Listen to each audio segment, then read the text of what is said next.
निपटेंगे और कुछ अच्छे अच्छे सवाल पे भी चर्चा करेंगे जो कि आगे चल के आपको मिलेगी। सबसे पहले तो हम लोग बात कर ले बच्चों कॉन्सेप्ट के बारे में। तो कॉन्सेप्ट बहुत जरूरी चीज है, क्योंकि कॉन्सेप्ट कहा जाता है कॉन्सेप्ट सीख लो मौका है, ट्रिक्स तो बस एक धोखा है। और पूरी वीडियो देख लीजिए, इस बात की गारंटी मैं लेता हूं कि परसेंटेज से खेलना आप सीख जाओगे। परसेंटेज से खेलना सीख जाओगे। जैसे कहा जाता है बच्चों एक्स परसेंट मतलब हम कह सकते हैं कि एक्स बाई कितना 100, मतलब जिसकी तुलना आप 100 से करते हो। एक्स परसेंट मतलब एक्स बटा कितना हो गया 100, जिसकी तुलना आप 100 से करते हो वो हमारा परसेंटेज कहलाता है। जैसे अगर हम बात करें लिखते हैं 4%, ध्यान समझना 4%, तो हम इसको लिख सकते हैं 4/100।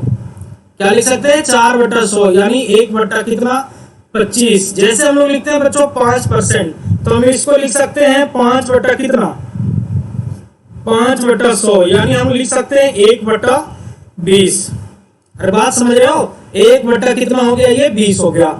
जैसे यहां से एक एप्लीकेशन सामने आ रही है कि यदि आपको परसेंटेज से फ्रैक्शन में कन्वर्ट करना है, यदि आपको परसेंटेज से फ्रैक्शन में कन्वर्ट करना है तो आपको क्या करना पड़ेगा 100 से डिवाइड करना पड़ेगा। परसेंटेज से फ्रैक्शन में कन्वर्ट करने के लिए 100 से डिवाइड करेंगे और फ्रैक्शन से परसेंट में ले जाने के लिए 100 से मल्टीप्लाई करेंगे। क्लियर है ना, बात को समझ लो। जैसे अगर हम बात करें बच्चों की 4, जैसे बात कर लो कि 1/2, अब 1/2 को यदि हमको परसेंटेज में बदलना है तो क्या करेंगे कि 1/2 इंटू कितना हो जाएगा 100, है ना। फ्रैक्शन से परसेंट में जाने के लिए 100 से मल्टीप्लाई करेंगे, यानी क्या हो जाएगा 50%। क्लियर है। जैसे बोलते हैं हम लोग 1/5, अब इसको फ्रैक्शन से परसेंट में लाना है तो 100 से मल्टीप्लाई करेंगे, 100 से मल्टीप्लाई करेंगे तो आप देखेंगे कि कितना हो जाएगा 20%। क्लियर है, यानी परसेंटेज से फ्रैक्शन में बदलना है तो 100 से डिवाइड करना है और फ्रैक्शन से परसेंट में ले जाना है तो 100 से मल्टीप्लाई करना है। क्लियर है। तो इस तरह से हम लोग परसेंटेज से फ्रैक्शन, फ्रैक्शन से परसेंट की कुछ चार्ट बना के रखे हुए हैं जो कि आपके फास्ट कैलकुलेशन में आपका क्या करेगा हेल्प करेगा, जो आपके फास्ट कैलकुलेशन में आपका हेल्प करेगा। जैसे बात कर ले बच्चों एक, क्या एक, तो 1 इज इक्वल टू क्या हो जाएगा 100%। जैसे बात करो 1/2, 1/2 इज इक्वल टू 50%। बात कर लो 1/3, 1/3 मतलब 33.33%, या फिर हम कह सकते हैं 33/3। देखो दोनों चीजें याद रखनी है। देखो परसेंटेज से खेलना सीख जाओगे, गारंटी ले रहा हूं मैं, परसेंटेज से खेलना सिखा दूंगा आपको, लेकिन उसके लिए थोड़ा सा आपको मेहनत करना है। मेहनत ये करना है बच्चों कि जहां पे आपको परसेंट दिखे उसका फ्रैक्शन मान दिख जाना चाहिए, और जहां पे फ्रैक्शन दिखे उसका परसेंट मान दिख जाना चाहिए। बात तो समझ रहे। जैसे मान लो अगर हम बात कर ले, जैसे यहाँ पे आप देख पा रहे हैं कि 1/6, 1/6 इज इक्वल टू कितना, 1/6 is equal to 16.66%। 1/7 is equal to क्या है, 1/7 इज इक्वल टू क्या है 14.28%। अब जैसे देखो, जैसे ही हमको दिख गया कि 14.28%, जैसे अगर हम बात कर लो कि 28.56%, है ना, 28.56% इज इक्वल टू क्या होगा। अरे बच्चों जैसे देखो 14.28% इज इक्वल टू हम कह सकते हैं क्या 1/7। तो आप देखो ना, इसी का तो डबल करा है, इसी का डबल करा है, तो हम भी यहाँ पे 1/7 का डबल कर लेंगे, कितना हो जाएगा 2/7 हो जाएगा। समझ रहे हैं। जैसे अगर हम बात कर लें 37.5% इज इक्वल टू क्या होगा, 37.5% इज इक्वल टू क्या होगा। तो जैसे देखो हम लोग जानते हैं कि 12.5% इज इक्वल टू क्या होता है बच्चों 1/8 होता है। तो 37.5% इज इक्वल टू कितना हो जाएगा। तो ये आप देखेंगे कि ये आपको मार्कर 3 गुना कर गया, तो आप भी इसको 3 गुना कर दो, आप भी 3 गुना करोगे तो ये कितना हो जाएगा 3/8, है ना। तो परसेंटेज से फ्रैक्शन, फ्रैक्शन से परसेंट, इस तरह से कन्वर्जन आना चाहिए, है ना। और इस पे लगातार प्रैक्टिस करो, 2-4-10 क्वेश्चन प्रैक्टिस करो और ये आपके कैलकुलेशन में हेल्प करेगा, है ना। तो जहां पढ़ते हो, जहां सोते हो, वहां लिख के एकदम चिपका दो और सुबह शाम इस पे एक नजर दौड़ाओ। और रोजमर्रा की जिंदगी में परसेंटेज का इस्तेमाल होता है। कोरोना की रेट बढ़ रही है, कोरोना की मृत्यु दर, कोरोना मृत्यु दर घट रही है, ये सारी चीजें सारी की सारी खेल जो है ना परसेंटेज पे। तो आइए बच्चों बात करें परसेंटेज वैल्यू की, कि परसेंटेज वैल्यू हम लोग कैसे निकालते हैं। तो परसेंटेज वैल्यू निकालने के लिए हम लोग करते क्या है कि जिसके बारे में पूछा जाए, है ना, जिसके बारे में पूछा जाए, जिसके बारे में पूछा जाए उसको हम लोग कहाँ रखेंगे, ऊपर रखते हैं। और जिसके रिस्पेक्ट में पूछा जाए, जिसके रिस्पेक्ट में, ध्यान समझना, जिसके बारे में पूछा उसको हम लोग ऊपर रखेंगे और जिसके रिस्पेक्ट में पूछा जाएगा उसको हम लोग नीचे रखेंगे इनटू 100। या फिर कर सकते हो दूसरे लैंग्वेज में बात करें कि जिसमें से, ध्यान समझो, जिसमें से या का लगा रहे, जिसमें से या का लगा रहे उसे हम लोग क्या मानते हैं, बेस मानते हैं, उसे हम लोग बेस मानते हैं। जिसमें से या का लगा रहे उसे हम लोग क्या करेंगे, बेस बना देते हैं। ठीक है, चलो जैसे एक सवाल, एक छोटा सा एग्जांपल हम रखे हैं। छोटा सा एग्जांपल क्या है कि 12 is how much percent of 20, 12 is how much percent of 20, 12 20 का कितना प्रतिशत है, 12 20 का कितना प्रतिशत है। देखो तो 20 में क्या लग गया बच्चों, ऑफ लग गया, मतलब जिसमें बात कर ले कि to, from, of, then, by, ये सब वर्ड लिखा दीजिए। अगर बात कर लो अंग्रेजी मीडियम में तो to, from, of, then, by, ये सब वर्ड लगा दी जाए तो उसको हम लोग क्या करेंगे, बेस बना देंगे। तो वैसा ही कुछ सवाल बोला कि 12 किसके बारे में बात कर रहा है, 12 के बारे में बात कर रहा है। 12 is how much percent of 20, 12 20 का कितना प्रतिशत है। तो देखो जिसके बारे में पूछा जाए उसको ऊपर रखेंगे, 20 का, 20 में क्या लग रहा है, का लग रहा है, तो 20 को कहाँ रखेंगे हम लोग, नीचे रखेंगे। कितना प्रतिशत, तो इंटू 100। क्लियर है, 12 20 का कितना प्रतिशत है, तो कितना प्रतिशत हो जाएगा, 60% है ना। उसी पे एक एग्जांपल और कहता है कि 35 is how much percent more than 25, 35 25 से कितना प्रतिशत अधिक है, 35 25 से कितना प्रतिशत अधिक है। तो देखेंगे भरवली देखो कि 35 25 से भरवली कितना अधिक है, तो 10 अधिक है। कहां से बच्चों, तो 25 से how much percent more than, यहाँ पे देखो मोर देन है ना, तो 25 को कहाँ रखेंगे, नीचे रखेंगे। कितना प्रतिशत, तो इंटू 100, यानी 35 25 से कितना अधिक है बच्चों, तो 40% अधिक है। क्लियर है, चलो अब देखो एक एप्लीकेशन हमारा क्या कहता है कि a% of b is equal to b% of a, a% of b is equal to b% of a। अगर हम इस पर छोटा सा एग्जांपल अगर हम बात करें कि 5% ऑफ 100 इक्वल टू हम कह सकते हैं कि 100% ऑफ क्या, 5। बोलो बात सेम है कि नहीं सेम, है ना। दोनों तरफ से रिजल्ट जो आएगा वो आपका सेम आएगा, नहीं आएगा, है ना। तो a% of b is equal to b% of a। देखो ये सब छोटी छोटी चीजें हैं जो आपको इस्तेमाल होगी, है ना। बड़े बड़े सवाल में हम लोग इस्तेमाल करेंगे और अपने कैलकुलेशन को फास्ट करेंगे। खास करके बैंकिंग के पॉइंट ऑफ व्यू से जो हमारा कैलकुलेशन आता है, जो सिंप्लीफिकेशन के क्वेश्चन आते हैं परसेंटेज बेस्ड, वहां पे ये बहुत हेल्प करता है। जैसे अगर हम छोटी सी बात कर ले कि 37, अगर हम बात कर ले कि 36, सॉरी गड़बड़ हो रही है। जैसे अगर हम बात कर लें कि 48% ऑफ 37.5, है ना, 48% ऑफ 37.5 क्या होगा। तो यहां पे थोड़ा सा अगर निकालें तो थोड़ा सा टाइम लग जाएगा, लेकिन अगर हम इसी चीज को पलट के लिख दे कि क्या लिख दे कि 37.5% ऑफ 48, तो अब यहां से हमारा कैलकुलेशन क्या हो सकता है, फास्ट हो सकता है। कैसे फास्ट होगा, तो अभी हम पीछे पढ़े कि 37.5% इज इक्वल टू क्या होता है, 3/8 होता है। 3/8 ऑफ क्या हो जाएगा, 48। अब यहां से देखो इजीली वे में आप कैलकुलेट कर सकते हो, ये 8 6 जा 48, तो 3 6 जा कितना हो जाएगा, 18 हो जाएगा, है ना। तो इस तरह की ये छोटी छोटी चीजें हैं जो बेसिक कॉन्सेप्ट में आपकी हेल्प करेगी, है ना।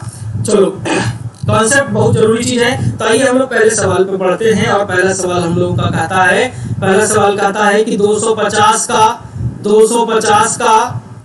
20% और 450 के x% का जो योगफल है वो 176 है। ध्यान समझो, 250 का 20%, 250 का 20% अगर हम बात करें बच्चों तो 250 का 20% कितना हो जाएगा, 50 हो जाएगा।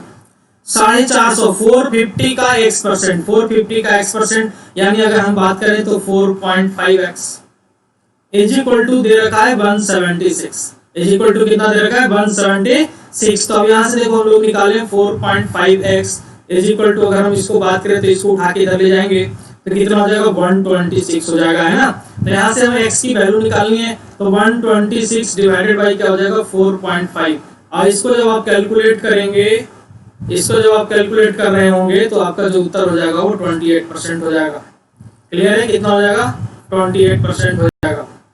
एक बार क्रॉस चेक कर लेते हैं, 45 गुना 90 बच गए कितने, 90 10 90, हाँ 28% हो जाएंगे उत्तर, है ना। चलो अगले सवाल की ओर बढ़ते हैं। अगला सवाल क्या कहता है, अगला सवाल कहता है कि किसी संख्या का 6 सही 2/3%, 6 सही 2/3% of A number is subtracted from itself. ध्यान से समझना।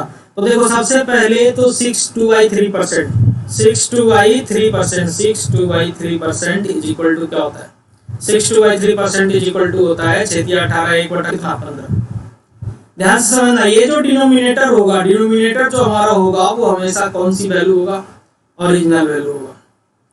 कौन सी वैल्यू होगी, ओरिजिनल वैल्यू होगी, है ना। और ये जो न्यूमरेटर होगा वो अकॉर्डिंग टू क्वेश्चन या तो प्लस या तो माइनस होते रहेगा, है ना।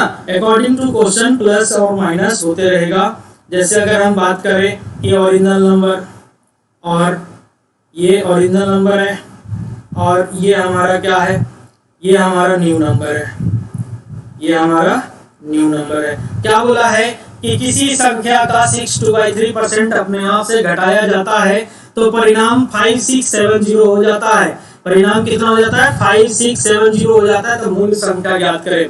तो देखो ओरिजिनल नंबर हमारा कितना है, ओरिजिनल नंबर हमारा 15 है, ओरिजिनल नंबर हमारा 15 है। और न्यू नंबर हमारा कितना है, तो न्यू नंबर घटाने की बात कर रहा है, मतलब ओरिजिनल नंबर हमारी 15 है, तो न्यू नंबर जो है वो उससे एक कम है। उससे क्या है बच्चों, एक कम है। और न्यू नंबर हमारी कितनी हो जा रही है, 14 हो जा रही है।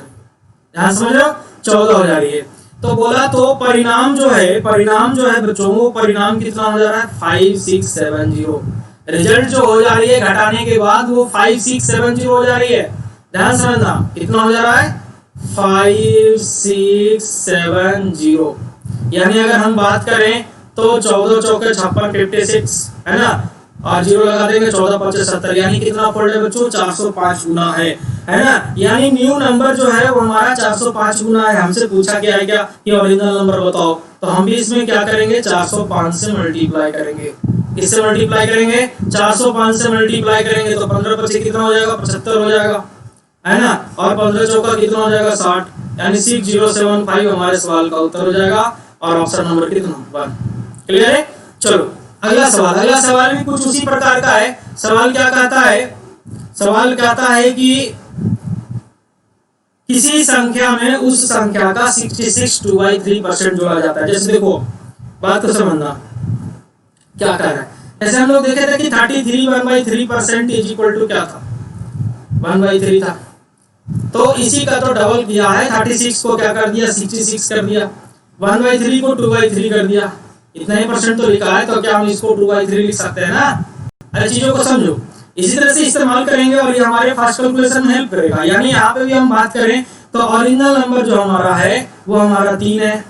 ओरिजिनल नंबर जो है वो हमारा 3 है। और न्यू नंबर जो है हमारा वो कितना है, न्यू नंबर जो है वो हमारा 2 ऐड कर दिया है। तो 2 ऐड कर दिया है तो न्यू नंबर हमारा कितना हो गया, 5 हो गया। बोला क्या कि तो वह संख्या जो है ना, वो संख्या जो है वो कितनी हो जाती है, 3900 हो जाती है।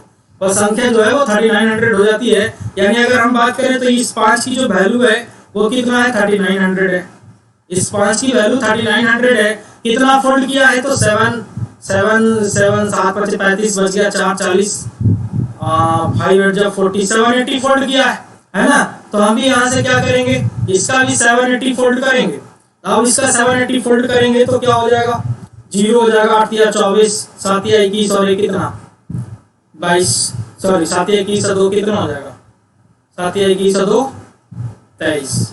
क्लियर है। तो 2340 हमारे सवाल का उत्तर हो जाएगा। क्लियर है। चलो अगला सवाल, अगला सवाल क्या कहता है कि पहली संख्या तीसरी संख्या से 13.33% कम है। देखो बात तो समझना, सबसे पहले मैटर है कि फ्रैक्शन से परसेंट कन्वर्ट करो, है ना। तो देखो 13.33%, 13.33%। अब देखो यहाँ पे थोड़ा सा आपको लग रहा होगा, तो देखो कुछ नहीं करना, 13.33% मतलब 10% प्लस 3.33% कर सकते हैं, 10% को हम लोग 1/10 कहेंगे, और 3.33% को हम लोग क्या कहेंगे, 3/10। सॉरी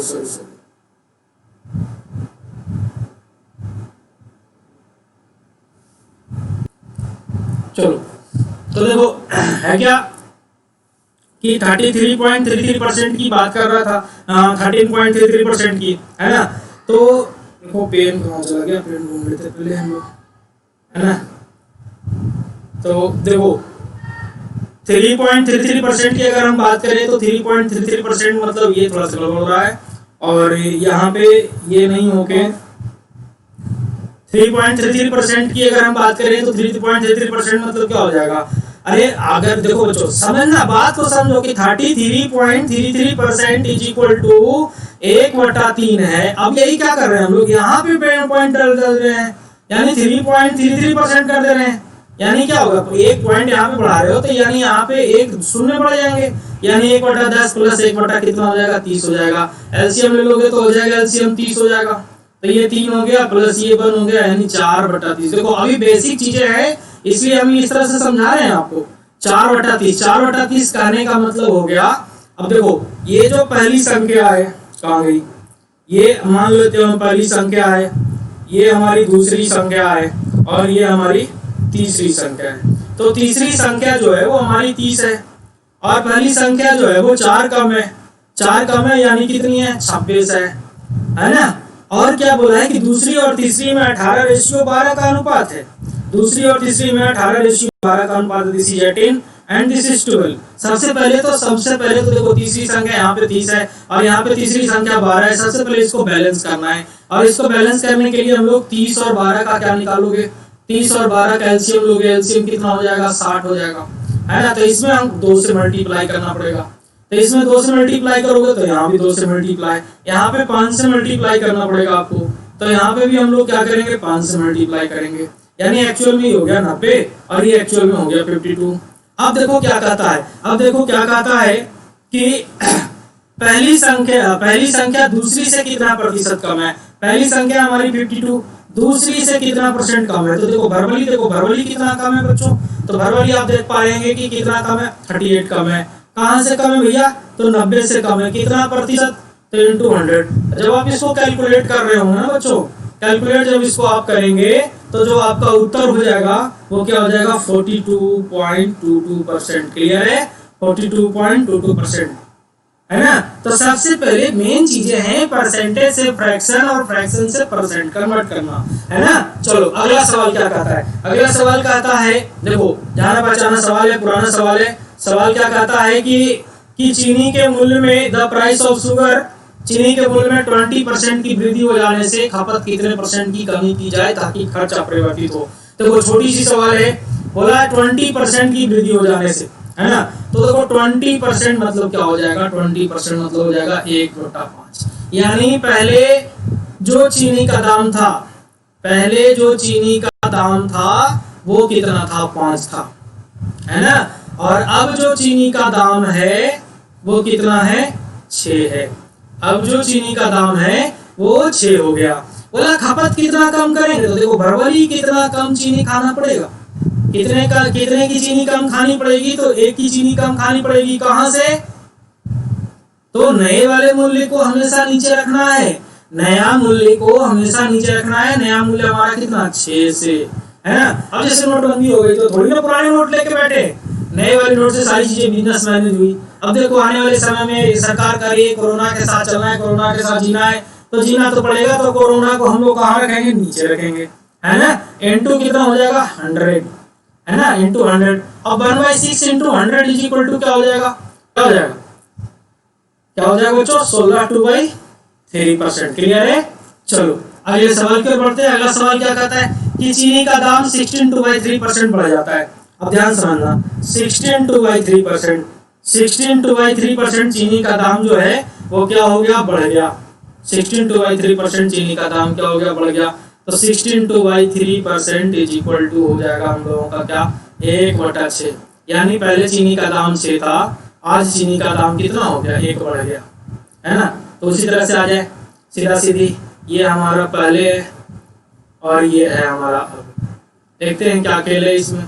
यानी पहले चीनी का दाम जो था वो 6 था, और अब जो चीनी का दाम है वो 1 बढ़ गया, मतलब कितना हो गया, 7 हो गया। परिवार की खपत 20% कम हो जाती है। अब देखो खर्च जो है ना, खपत जो है ना, वो 20% कम जाता है। 20% मतलब क्या हो गया, 1/5।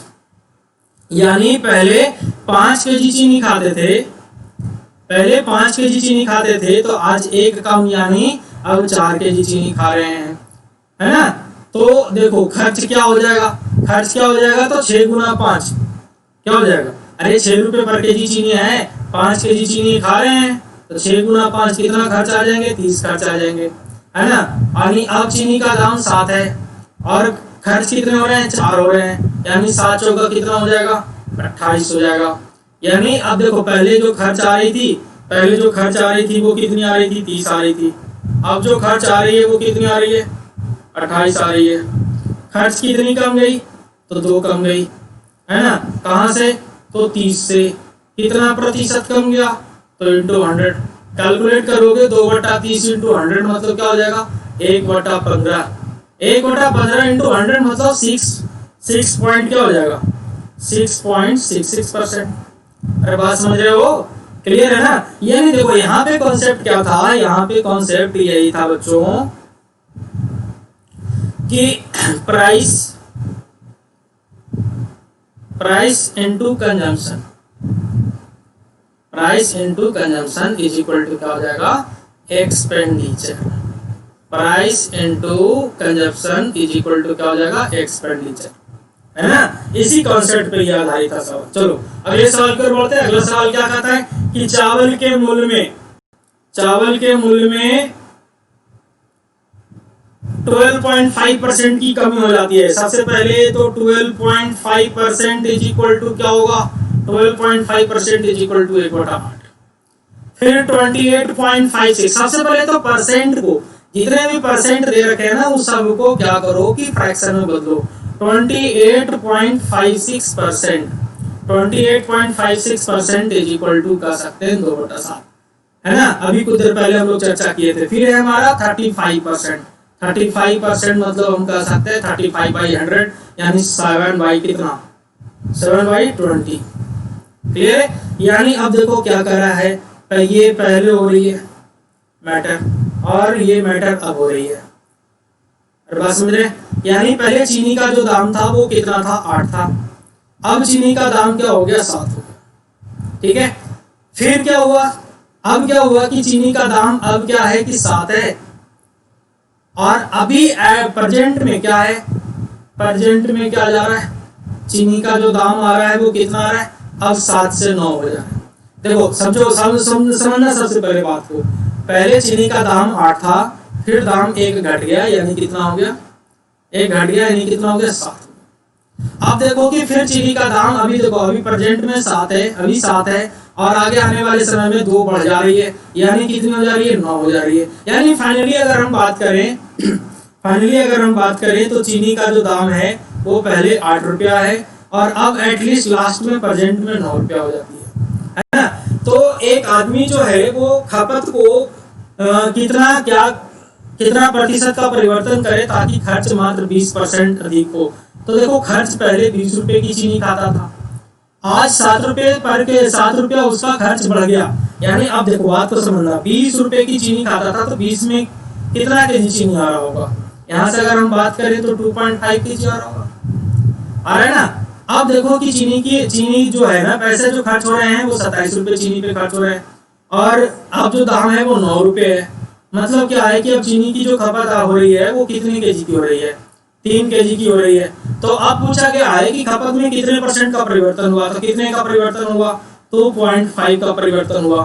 कहाँ से हो गया भैया, तो 2.5 से हो गया। कितना प्रतिशत, तो इंटू 100 कैलकुलेट करोगे यहाँ से, तो यहाँ से जब आप कैलकुलेट कर रहे हो ना बच्चों, तो आपका जो कैलकुलेशन हो जाएगा वो कितना हो जाएगा, 20%। क्लियर है? कितना हो जाएगा उत्तर आपका 20%। चलो अगला सवाल क्या कहता है? अगला सवाल कहता है कि एक परीक्षा में उत्तीर्ण होने के लिए 40% अंकों की आवश्यकता है। एक परीक्षा में पास होने के लिए कितने अंकों की आवश्यकता है? 40% अंकों की आवश्यकता है।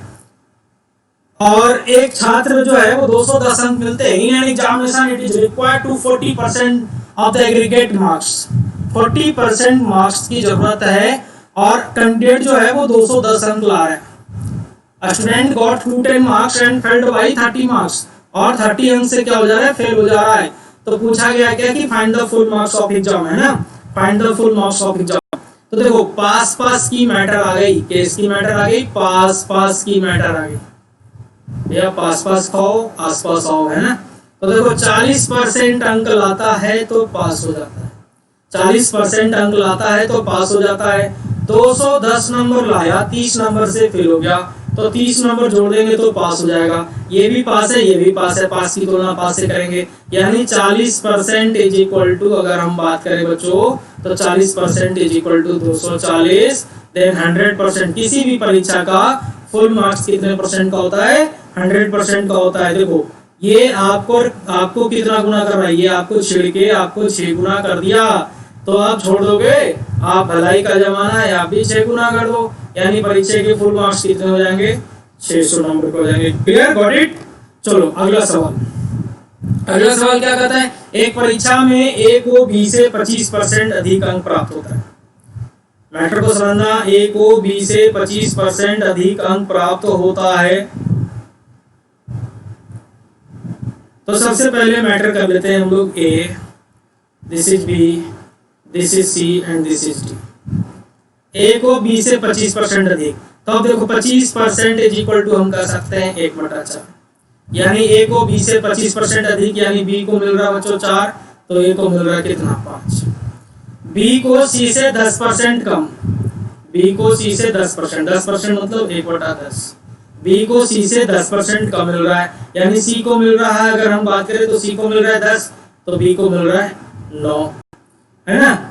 और क्या बोला है कि सी को डी से 25% अधिक, सी को डी से 25% अधिक। 25% मतलब क्या हो जाएगा?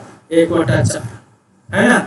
सी को डी से 25% अधिक अंक मिलते हैं, सी को डी से 25% अधिक अंक मिलते हैं। तो 25% अधिक यानी डी को अगर 4 मिलता है तो सी को कितना? 25% अधिक यानी 1 ज्यादा, यानी 5 मिलता है। अब बोला क्या कि डी को 500 में से 320 मिले हैं, तो ए द्वारा प्राप्त अंक। तो देखो सिंपल सी मैटर है। सबसे पहले तो हम बी और सी के बारे में चर्चा ही ना करेंगे, क्योंकि डी के बारे में दिया है और डिमांड डायरेक्ट एक ही किया है। तो अगर हम बात करें बी का, तो 4 गुना 10 40, 40 गुना 4। अगर हम टोटल बात करें तो डी को टोटल हो गया 160 यूनिट। अगर हम रेशियो में बात कर ले, ये सारी चीजें हम लोग कहाँ किस में पढ़ रहे हैं? रेशियो बना ले रहे हैं सबकी, है ना? तो अगर हम बी की बात करें तो बी का टोटल जो हो गया वो 160 यूनिट। अगर हम ए की बात करें तो 5 गुना 9, 5 9 45। अब 45 गुना 5 करोगे तो कितना हो जाएगा? ए का 225 यूनिट। ए का हो गया 225 यूनिट। यानी कुल मिला के कह सकते हो कि डी को कुल मिला के मिला है कितना? 160 यूनिट नंबर, जो कि प्रश्न में दे रखा है 320। नियत का तुलना नियत में से करेंगे तो देखो किताब की मान दे रखी है 320 और हमारी जो मान दे रखी है वो 160 दे रखी है। नियत का तुलना नियत से, किताब का नियत मान 320 है और हमारी नियत मान 160 है। हमें क्या निकालना है? ए की वैल्यू निकालना है। जिसके बारे में निकालना है उसको बगल में रखेंगे, into 225 कैलकुलेट करोगे तो यहाँ से जो उत्तर होगा वो कितना हो जाएगा? 450। कितना हो जाएगा? 450। ये आपके सवाल का उत्तर हो जाएगा। क्लियर है? चलो अगले सवाल की ओर बढ़ते हैं। अगला सवाल कहता है कि एक शहर की जनसंख्या, पॉपुलेशन बेस्ड टाइप है, एक शहर की जनसंख्या कितनी बढ़ जाती है? एक शहर की जनसंख्या 8000 है, पॉपुलेशन कितना है? 8000 है ना? जो कि पहले वर्ष 10% बढ़ती है। 10% मतलब क्या हो गया? 1/10। यानी पॉपुलेशन 10 था, 1 बढ़ गया, यानी कितना? 1 बढ़ गया तो कितना हो गया बच्चों? 11 हो गया। फिर अगले साल क्या हो जाता है? 20% बढ़ती है, अगले साल 20%, 20% मतलब क्या 1/5 है ना, यानी पॉपुलेशन 5 था, 1 बढ़ गया यानी कितना हो गया 6 हो गया। कैलकुलेट करोगे तो ये कैंसिल हो जाएगा है ना। और यहाँ से अगर हम बात कर लें 5 से अगर हम इसको काटे तो ये 16 चांस में कट जाएंगे, 16 5 80 और 16 एक 160 इंटू 6 960 और 960 इंटू 11 कैलकुलेट करोगे 0 6 11 9 99 और 9 6 15 105 यानी 10,560 आपके सवाल का उत्तर हो जाएगा। क्लियर है? तो चलो अगले सवाल की ओर बढ़े। अगला सवाल क्या कहता है कि एक रेक्टेंगुलर फील्ड है जिसकी लंबाई 20% बढ़ जाती है। एक रेक्टेंगुलर फील्ड है जिसकी लंबाई 20% क्या हो जाती है, बढ़ जाती है। 20% क्या हो जाती है, बढ़ जाती है। तो 20% बढ़ जाती है, 20% बढ़ जाती है। अब देखो एरिया जो होता है रेक्टेंगल का, जो एरिया होता है वो किस पे डिपेंड करता है, L इंटू बी पे डिपेंड करता है। एरिया जो है वो किस पे डिपेंड करता है, L इंटू बी पे डिपेंड करता है। तो लंबाई जो है वो 20% बढ़ गया। 20% मतलब क्या हो गया 1/20% मतलब क्या हो जाएगा 1/5 है ना। यानी पहले लंबाई 5 था, आज लंबाई 6 हो गया। चौड़ाई 10% घट गया। कॉन्सेप्ट सीखो, चौड़ाई 10% घट गया। 10% मतलब 1 कितना 10, यानी पहले चौड़ाई 10 था, आज चौड़ाई क्या हो गया 9 हो गया। अब देखो हम जानते हैं कि एरिया बराबर क्या होता है, एरिया बराबर लंबाई गुना चौड़ाई होता है। एरिया बराबर लंबाई गुना चौड़ाई होता है। तो L इंटू बी यानी पहले एरिया 50 थी और आज एरिया 6 गुना 9 कितना हो गई 54 हो गई। कितनी एरिया बढ़ गई, तो 4 बढ़ गई। कितनी बढ़ गई बच्चों, 4 बढ़ गई। कहां से बढ़ गई, 50 से। कितना प्रतिशत, तो इंटू 100 कैलकुलेट करेंगे तो कितना प्रतिशत हो जाएगा 8%। क्लियर है? चलो आगे बढ़ते हैं, आगे बढ़ते हैं। आगे क्या कहता है कि एक चुनाव में 2 उम्मीदवार थे, 12.5% लोगों ने अपने मत का तो क्या कहता है कि एक चुनाव में 2 उम्मीदवार थे, 12.5% मतदाताओं ने अपने मत का प्रयोग नहीं किया। बोलता है there were 2 candidate in an election, 12.5% voter did not cast their vote and 16.3% of cast vote declare invalid. 12.5% 12.5%। तो सबसे पहले मैटर को समझना, ये जो 12.5% है, ये 12.5% मतलब क्या हो जाएगा 1/8 हो जाएगा। फिर आप देख पा रहे हैं यहाँ पे क्या है आपका कि 16/3%, 16/3% इज इक्वल टू 1/6। बात समझ रहे? तो देखो पॉइंट में आ गया, तो कैसे इसको सोल्व करेंगे। तो देखो कैसे सोल्व करेंगे, सबसे पहले तो हम लोग मान लेते हैं कि वोटर लिस्ट में कुल वोटों की संख्या हमारी कितनी है, x। वोटर लिस्ट में कुल वोटों की संख्या हमारी कितनी है, x है ना। उसमें से अब देखो क्या कि 1/8 लोगों ने वोट का प्रयोग नहीं किया।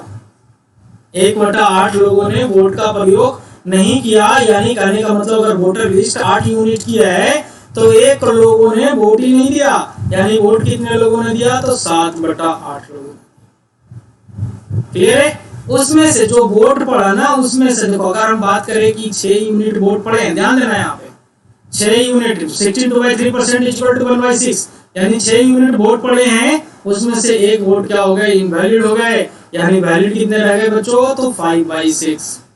क्लियर है? इतने वैलिड है। अब देखो मतदाताओं की संख्या ज्ञात करनी है, यदि टोटल वोटर्स की संख्या ज्ञात करनी है, यदि जीतने वाले कितने वोटों से जीत जाते हैं, इफ विनर वॉन बाई कितने वोट, 1400 वोट। विनर जो है वो 1400 वोटों से इलेक्शन जीत जाते हैं। एंड ही सिक्योर्ड कितना 55% of valid, and he secured 55%, this is valid vote. और इसी का 55%, ध्यान देना, इसी का 55% जीतने वाला सिक्योर कर रहा है, इसका मतलब 45% हारने वाला सिक्योर कर रहा है। यानी जीतने वाला जो जीत रहा है बच्चों, इसी वैलिड वोट के कितने से जीत रहा है, 10% से जीत रहा है। यानी इसी का अगर हम 10% बात कर लें 1/10, and that is equal to 1400, यही हमारे किसके बराबर है, 1400 के बराबर है ना। अब यहाँ से जब हम लोग कैलकुलेट करोगे तो 7 5 35, 35 चौके 4 से यानी 40 चांस में कट गया ये। अगर हम x की बात करें तो x बराबर हो जाएगा 8 6 इंटू 8 इंटू 10 इंटू कितना 40। क्लियर है, 40 चांस में ये कट जाएगा। तो टोटल कितने हो जाएंगे 6 गुना 8 48, 48 480, 480 चौके कितना हो जाएगा अगर हम टोटल बात करें तो 19200। क्लियर है, यानी टोटल वोटर लिस्ट कितने हैं तो 19,200 के। क्लियर। चलो अगला सवाल, अगला सवाल क्या कहता है, अगला सवाल क्या कहता है कि 37.5% 37.5% promise to vote, 37.5% voters promise to vote for Lalu. देखो सबसे पहले मैटर आ गया बच्चों कि 37.5%, 37.5% अभी चर्चा की है हम लोग कि 37.5% इज इक्वल टू क्या होता है 3/8। यानी अगर हम बात करें कि टोटल वोटर लिस्ट 8 है, उसमें से 3 लोग ने वादा किया कि हम लालू को वोट देंगे and rest are promise to vote for Mayawati, बाकी लोगों ने कहा कि हम मायावती को वोट देंगे। On the election day 15% voters who promise to vote for Lalu, 15% voters जो कि लालू को प्रॉमिस करता है वोट देने का, और went back on their promise. देखो अब सिंपल सी बात है बच्चों कि आगे चल के हमें परसेंटेज की बात कर रहा था, हम ऐसा करते हैं परसेंटेज से काटने के लिए 2 गुना बैठा देते हैं। यानी अगर हम बात करें कि टोटल वोटर लिस्ट 800 यूनिट के हैं तो 300 लोगों ने कहा, 300 लोगों ने कहा कि हम किसको वोट देंगे तो लालू को वोट देंगे। देखो एक लालू हो गए हमारे और एक आपके मायावती हो गए, है ना। तो लालू के 300 हो गए, 300 लोगों ने कहा लालू को वोट देंगे और बाकी 500 लोगों ने वादा किया कि वो किसको वोट देंगे मायावती को देंगे। अब इलेक्शन के दिन क्या होता है ना कि 15% मतदाता जो लालू को वोट देने का वादा किया था वो मुकर गया, यानी 300 की 15%, 300 की 15%, 15 तिया 45, 300 की 15% यानी 15 तिया 45। ये 45 लोग वैसे हैं जो वादा करते हैं कि हम लालू को वोट देंगे, लेकिन वो वादा से मुकर जाते हैं और वो चले जाते हैं मायावती के पास, है ना। वो कहाँ चले जाते हैं मायावती के पास चले जाते हैं। और देखो कि मायावती के 25% मतदाता जो मायावती को वोट देने का वादा किए थे वो मुकर गए। मायावती के कितने मुकर गए 25% मुकर गए जो कि बोले थे मायावती को वोट देंगे। तो देखो 500 का 25% कितना हो जाएगा, माइनस कर लो यहाँ से 120, है ना। वो किसके पास चले गए तो लालू के पास चले गए। अब देखो फाइनली होता क्या है, फाइनली अगर हम बात करें तो लालू को फाइनली मिल रहा है 380 यूनिट, है ना, और मायावती को फाइनली मिल रहा है कितना 420। तो मायावती यहाँ पे जीत जा रही है। बोला है क्या कि at last Mayawati Bon by 360 vote, Mayawati यहाँ पे मायावती को मिल रहा है 420। अगर हम बात करें लालू की तो लालू को यहाँ से मिल रहा है 380, यानी कितने वोट ज्यादा मिल रहे हैं भैया तो 40 वोट ज्यादा मिल रहे हैं। जबकि किताब बोल रहा है कि कितने वोट ज्यादा मिल रहे हैं 360, और हम बोल रहे हैं कि कितने ज्यादा मिल रहे हैं 40। किताब का नियतमान ऊपर रखेंगे और हमारी नियतमान नीचे रहेगी। किताब बोला जो ऊपर, हम बोले जो नीचे। टोटल वोटर्स निकालना है तो टोटल वोटर्स तो हम लोग कितना मान के चले थे, ये खेल कितनी पे किए थे हम लोग टोटल 800 पे किए थे। तो 4 9 36 9 चांस कट जाएगा तो 8 9 कितना हो जाएगा 7200, 7200, यानी टोटल वोटर्स की संख्या कितनी है 7200 है। तो ये हम लोगों का आज का बेसिक क्लास था। Thank you. अगली वीडियो में हम लोग फिर मिलेंगे और कुछ तगड़े तगड़े सवाल के साथ। जय हिंद, जय भारत।